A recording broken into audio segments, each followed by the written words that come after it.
Hello, hello, hello. I am Suzy Welch, and this is Becoming You, the podcast where each week we help you answer the tiny, little, inconsequential question, what should I do with my life? Now, on this podcast today, I want to talk about career planning and anxiety and whether the two can coexist. And honestly, just to skip to the chase, we're going to talk about how the two can coexist. It's not about waiting for anxiety to disappear. No, it's about finding what actually helps you navigate it. And that's what today's conversation is all about. Which brings me to my guest, the wonderful, brilliant Chrissy Rutherford. Now, Chrissy is not only someone who has struggled with anxiety, but also someone who's actually done that and at the same time, absolutely realized her purpose.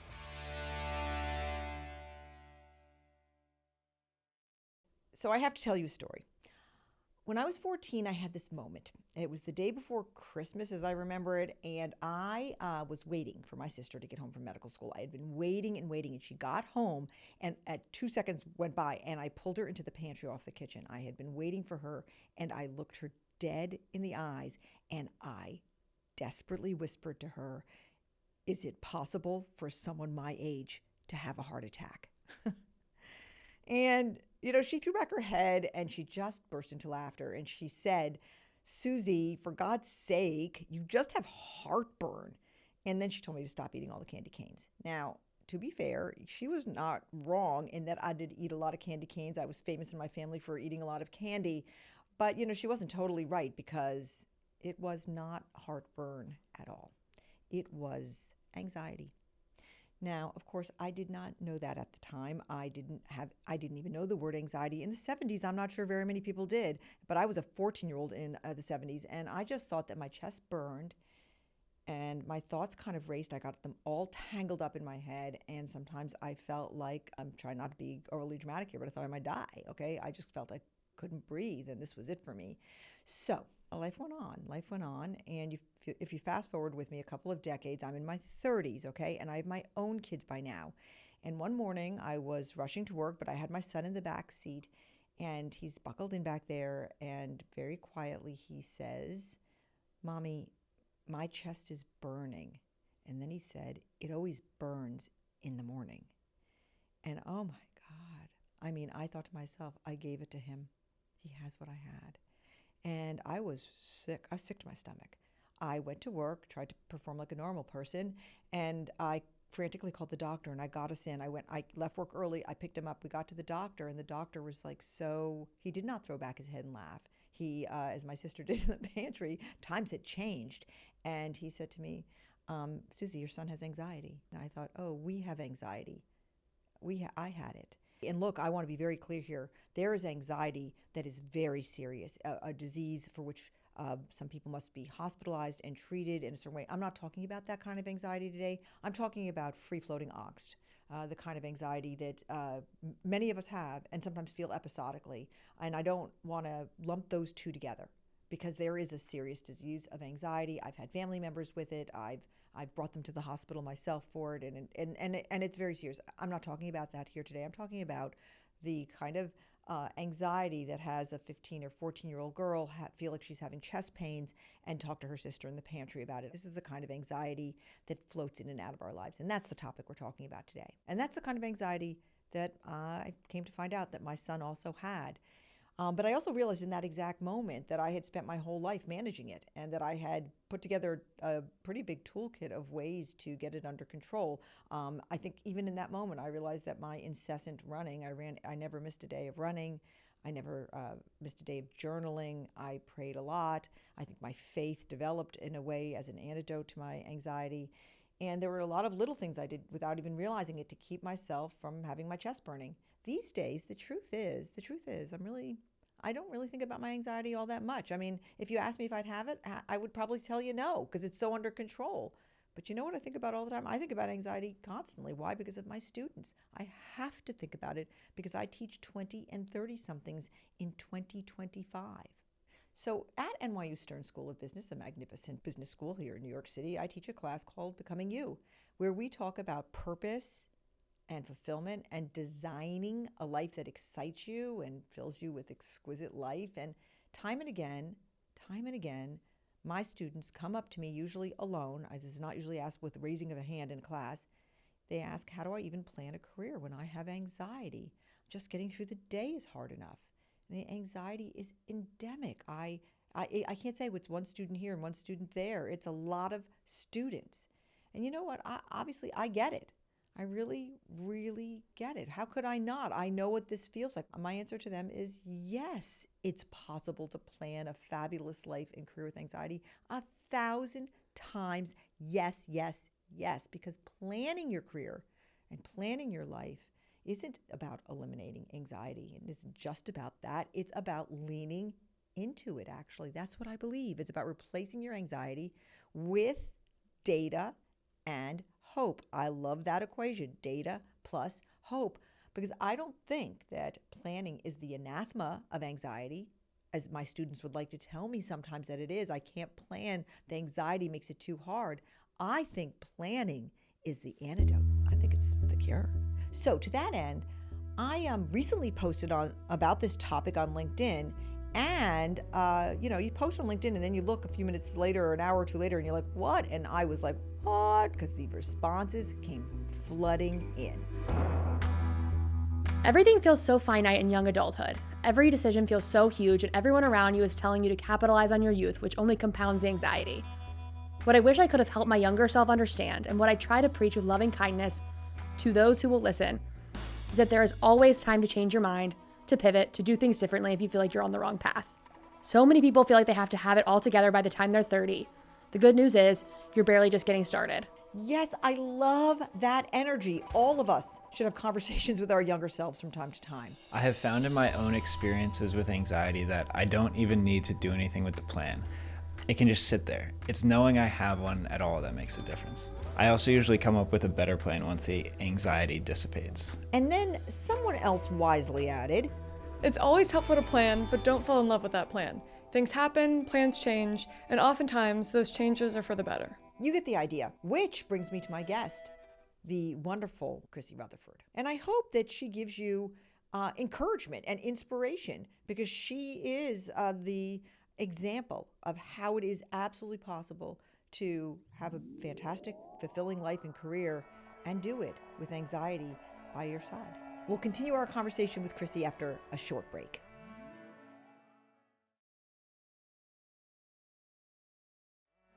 Okay, we're back with our guest, Chrissy Rutherford. So I want to introduce you to someone who's gone from being a Becoming You student to a person who I consider a friend. I hope you consider me a friend back. Of course. All right. And I read her newsletter, which is called Forward Joy. I actually open it the minute it arrives. Look, I am talking about Chrissy Rutherford, who many of you probably already know. And if you don't, please know about her right away. And I'm so glad to have you here today to continue this conversation, or to talk about anxiety and life planning and how they work together, how they align and how they don't. Yeah. So Chrissy, you wear many, many hats. You're a writer. Yes. Is that what it says on your tax returns? That is such a good question. I don't know. This says on mine, believe it or not. I have a new tax guy who I think is more understanding for Yeah. how strange my life is. Yeah. But to my previous one who really didn't get it, I think I told her that I worked in digital marketing. Oh, okay. All right. But you're an influencer. Yeah. You're a cultural phenomenon. At your core, you're a person. I mean, the way I see you, and one of the reasons I'm so in awe of you is that you have found your purpose at quite a young age, I might add. Yeah. How old are you? I'm just a few weeks shy of my 39th birthday. Yeah. I mean, that is really young to find your purpose. You're living it. You're an example of it. And I love it. And yet you've done it while navigating anxiety. Yes. You have. I mean, as I was saying to you before, somewhere between 90 and 99% of my students will pull me aside and say to me, as if they're the only one saying it, I have anxiety, so you have to understand I'm coming at Becoming You with anxiety. I don't know if I can find my purpose while I am carrying my anxiety on my hip or in my arms. And so we're going to go there and we're going to talk about what it means to build a future for yourself while this is present in your life. Can you even do that? You've spoken about anxiety openly. You talk about it all the time. Yeah. So why don't you tell our listeners when you had your first anxiety attack? I had my first panic attack I believe it was 6th grade. I remember it was just after like the holiday break. It was, I think, the first day back at school, and someone threw up on the school bus, and that was just a trigger for me. And at the moment, of course, like you're a kid, everyone's like grossed out, whatever. And I made it through the rest of that day, kind of feeling like a little frazzled, but I made it to the end of the school day. I couldn't go to school for the next 3 days after that. I was terrified to go to school because I thought that I might get sick, and the brain is a very powerful, powerful thing. So I would convince myself that I felt sick, I felt nauseous, I couldn't go to school. And it became this really omnipresent battle of me trying to convince myself that I might get sick at school. And so you had no words for this. I mean, you're in middle school or not Yeah. even. So what did you tell your parents, or how did you actually express what you were feeling? Oh my God, that's such a great question. I think maybe the first day they probably believed me, like, oh, I feel sick, I can't go to school. But then when it was going on and I wasn't actually sick, Yeah. they're like, okay, something else is going on here. And they did talk to my school. I don't know like at what juncture, but they did eventually talk to my school psychologist. And I think they kind of clued her in, like, she's probably dealing with anxiety. They had suggested that maybe I go on medication, but my parents were very against that. And Tell us about your parents a little bit. my parents are Jamaican immigrants, so talking about mental health is completely foreign to them. And I think there was a dance of them trying to understand where I was coming from, although they really didn't have any idea. And also giving me a bit of that tough love and trying to push me back into like resuming my normal life, because it really flipped my life upside down as time continued on. I was in school plays, I was in the school chorus, I played instruments. I loved being on stage. You were like the model student. You were like, I loved being on stage. I was very much a like performing arts kid, and then coupled with this now fear of like getting sick, I couldn't get up in front of my class to give a presentation. I couldn't get on stage. I had to quit everything. I just knew that I had this like overwhelming fear that was hijacking my body. oh my God, were you scared? And it was very confusing. Yeah. It was isolating. You also feel really embarrassed. You Yeah. don't want to tell people about what's going on. Like I remember feeling scared about going to my best friend's house for sleepovers, because what if I got worried or got sick or something happened, and then they would see me having this sort of freak out or whatever. Even though, I don't know, I think even when I'm having anxiety, probably to the untrained eye, I still look like pretty calm because it's so internalized. It's like I'm in a battle with my brain. Yeah. Thank God, as much as my parents had like no idea what was going on, they talked to my school and listened to them, at least on the front of like getting me a therapist. And, when you're like a preteen and you're first going to therapy, I think nobody likes their first therapist. Like I remember I didn't enjoy going, but some of the tools that therapist gave me, I still use to this day. I still think about the things that she helped me with, like visualization. If I had to present in front of a class, because listen, you can't really get out of that. There were all these little tricks I had to figure out for myself. So if I knew I had to give a presentation, I would talk to the teacher beforehand and tell her, I need to go first, because if I have to sit in that class and watch everybody go first and let my anxiety build up, I'm going to pass out by the time I get up to that class. So she was teaching you coping mechanisms. Yes, very much. A lot of visualization. So when I was at home, I would literally think about what it would be like to get on the bus, get to school, walk up the steps, go to my locker, and just like go through the motions of what it was like. This speaks to, everything comes back to becoming you, as I like to say, but this speaks to exactly, I think, the power of becoming you to be an antidote to anxiety, in that it walks you through the motions. It's like, let's imagine this job. Does it match your values? Does it match your aptitudes? Does it match your areas of interest? And it actually sort of puts you right into the belly of the beast with it. And that is the visualization that you're talking about. And it really helped you, didn't it? It really did. She also taught me how to meditate. Like 11, 12 years old, I'm meditating. I also really love to journal because I, of course, am a writer. Right. And so I would write down my feelings. And I think I could really connect to the fact that that also really helped me to kind of just like let it go for a little bit. But was there a point though, Chrissy? There was, I think, where you actually wrote about Yes, you I sort of wrote- outed yourself with your anxiety. Yeah. So talk about that. I ended up writing a personal essay for Bazaar about my experience with anxiety. I remember I was in therapy while I was working at Bazaar, so it started off as like telling my boss like, "Oh, I have an appointment at this, time every Wednesday, so I need to leave the office." And then when everyone would be like, "Where are you going?" I'd be like, "Oh, I have a doctor's appointment." And then I could own up to the fact that, okay, I'm going to therapy. And so, yeah, I felt ready to talk about it, but even still, I'll never forget the day that I knew that story was going live because, again, you get hit with that wave of worry that people are going to think you're crazy. Yeah. But what happened? But the response was so amazing. So many people said, like, I experienced the same thing. I'm going through this. Wow, this story made me feel less alone. And I had friends from like high school that I hadn't talked to in years reaching out to me, telling me that they were going through the same, people I went to college with. And so, it was clear, yeah, this story had legs and it really resonated with people. Yeah. And it also freed you on some level, right? Oh, big time. So you've been very successful. There's no denying it. You continue to be very successful. And you've had anxiety the whole time. Yeah. What would you say to somebody who said, I'm just so scared about my career. I don't think I can do what I want to do because anxiety is so much a part of me. What would you say to them? First of all, nothing feels better than doing the things that scare the shit out of us. It gives you such a high when you know you've made it to the other side and you're like, that didn't kill me. Yep. I call this scarephoria. I mean, I have this term for it, which is that there's this balance between being terrified and feeling euphoric. And this is the moment where growth occurs. Yeah. That's my theory.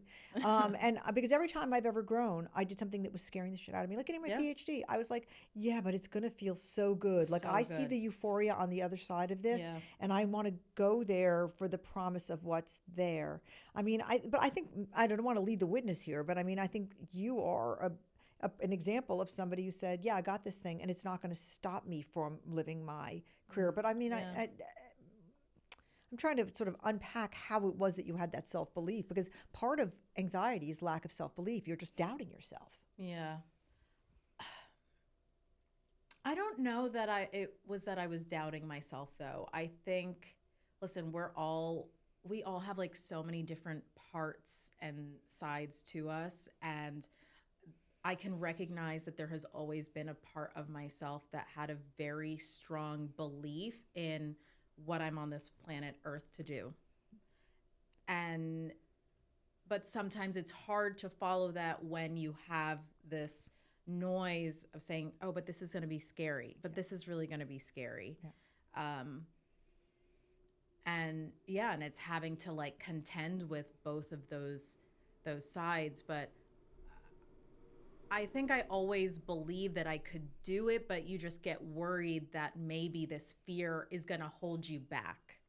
Right. And yet you kept on doing it. Yeah. And do you feel like you'll always have anxiety? Yes. But it's something that I'm very good at managing at this point. I'm sure you're a mentor to people, whether you know it or not. I mean, I know you are, because some of your followers have taken Becoming You or come to the Becoming You intensives. Some of them might have anxiety, some might not. How do you talk to them about, without it starting to sound preachy? That's the thing. It's like, I don't want to be that. Like, I don't want to say like, I don't want to be preachy about it. It's horrible and it's real. Yeah. What do you say when people approach you and talk to you about it? I think I'm at this place right now where I acknowledge that it's part of the journey. Like, struggling in some way, shape, or form also helps us get to be the person that we're meant to be. Because I also feel like I've gained a lot of strength from my experiences. And so it's really important for me to share, because also, can you imagine like the impact it would have made on my life when I was in middle school if I saw someone like myself talking about their experience? So I guess, yeah, in many ways, I want to be able to be that person for someone else. Right. If somebody was to come to you and say, okay, I accept that it's part of the journey, how long is this journey? Oh man, that's like part of the secret to life, right? Is that we don't know. Yeah. And I can remember even from when I started thinking about leaving Bazaar, that just felt like a very heavy time in my life. And it feel like it went on for years. And I remember just having this this heaviness that felt like it followed me everywhere for a while. And yeah, you wonder, like, when does this end? I mean, if somebody asked you, though, Chrissy, right now, do you have anxiety? What would you say? Yes, of course. I know, it's like I try not to wear it like a personality, but I think it is something that will always be present. And yeah, there can be random things that kind of occupy space in my brain. And it can surprise you because it can come from left field. The thing about anxiety is it kind of feels like you're playing whack-a-mole. So when you feel like you've conquered one anxiety, which is, okay, I got back on the stage, I got back on the school bus, I did those things. Oh, but now it's presenting itself as a fear of flying, or it's presenting itself as, a fear of getting on the subway or something like that. I love that whack-a-mole metaphor you said about how it pops up and then you whack it and pops up and whack it. That is such an apt, perfect metaphor, but also just your story in every way is an example of somebody who had this inside them and who navigated and actually created an incredibly purpose-filled life with it. And then I think is just an example to all others about the fact that it can be done. It's not easy. It becomes part of your purpose. And I thank you for that, Chrissy. I am so glad that you came in. Thank you so much for having me. This was amazing. So, if there's one thing that I hope you take away from today's episode, and again, I want to make it clear, I'm talking about the kind of free-floating anxiety and angst that is not the kind of anxiety that's treated with hospitalization. It's a very serious disease. I'm talking about the kind of anxiety that is our co-pilot and that we can continue to fly the plane. And here's what I want to say about it. There's one thing I want you to take away from this episode is that there's a moment of truth. There's a choice where we have to decide, and I think I did it. I think my son did it. I know Chrissy did it. And you have to decide that you're not going to let anxiety define your life. You're going to say, I'm a person with anxiety, but you're going to say, I am not anxiety. And you have to make that decision. And then once you make that decision, it becomes a lifelong discipline. And you have to be filled with discipline and determination. And you know what else? Creativity and innovation to keep trying things. Living with deliberation and living with intention is a discipline, and you never get a day off from it. And that's true. I mean, it's true about managing your anxiety, and it's true about planning your life and your career. It just doesn't happen by accident. I'm not saying you should take spontaneity out of your life. Of course not, although I might be the least spontaneous person who's ever been born. But maybe that comes from my anxiety, that I had to plan, that I had to know. But I think Chrissy does a huge amount of planning. She plans things out about when she's going to travel and how certain things are going to go so that she can also make sure that her anxiety does not define her. She spends a lot of time visualizing to prepare her for things. And this is a discipline. It's a practice. Life is just practicing all the time. Eventually we get better and better at it. And every time I see one of my kids having sort of moments, or one of my students too, having moments of where anxiety is overtaking them like the beast it can be, I talk about practices. I talk about tools. I talk about strategies. That's what this episode has been about. I don't want you to trade one for the other. I don't want you to trade anxiety for career planning. There's a certain point in your life, there's a whole bunch of decades of your life very early on where you spend a huge amount of time trying to be successful and making sure, desperately trying to make sure that the world views you as a success. You try to get the next job, you try to look like you're a success in your job. This is sort of your 20s and your 30s and maybe even into your 40s. And you really work hard to make sure that the world is seeing you as a success that you're maybe not so sure that you are, right? And you spend a lot of energy doing it. And then somewhere along the way, you have your first massive failure, okay? You get a divorce, super embarrassing, by the way. You get fired. Oh my God, could it be more embarrassing? And you have a first massive failure and you think, okay, everyone knows now. I'm a massive failure. I'm not the perfect person I was clearly portraying to the world. What a disaster. And Here's the unbelievable kicker. Here's the amazing thing. It makes people like you more. You think the people are going to like you less? And they like you more because suddenly you're a human being. You're so much more relatable, and you have a lot more humility, and some of your phoniness and inauthenticity has to necessarily die because you had a little public death when you had a big failure.